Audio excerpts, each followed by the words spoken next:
ค่าข้าวปุ้นยังหอ10 ล้านใจค่อยสะท้านยานบ่ได้เมียยังบ่รวมค่าเหล้าค่าเบียร์สิได้เมียน้ำเพิ่นอยู่บ่เดี๋ยวนี้หาเงินยาก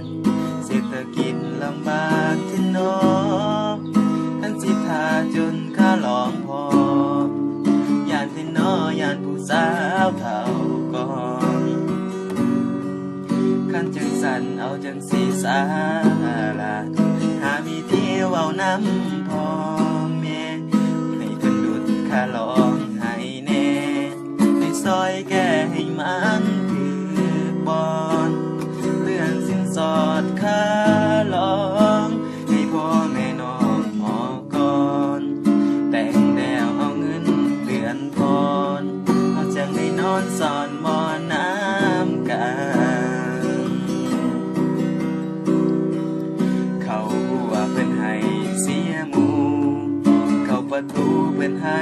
เสียกล้วยแต่อ้ายคนบ่รวยซื้อควยก็ยังบ่ทันผ่อนเมียคือผ่อนรถคงบ่ผิดกฎสวรรค์ยามทุกข์ให้เห็นใจกัน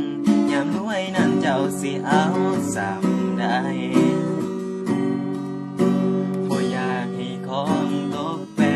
นบ่อยากให้แฟนเป็นของคนอื่นซึ่งวอนพ่อแม่ควรยืนอย่าขึ้นค่าหลอกแพงหลายเอาสินสอด3 บวกกล้วยเนาะลูกบอกก่อนว่าหาบ่ได้แม่เฒ่าเอ้ยขอความเห็นใจลดค่าหลองให้ลูกแน่นาเงินเดือนลูกมีแต่1,500,000บัดเงินค่าหลองพัด50 ล้าน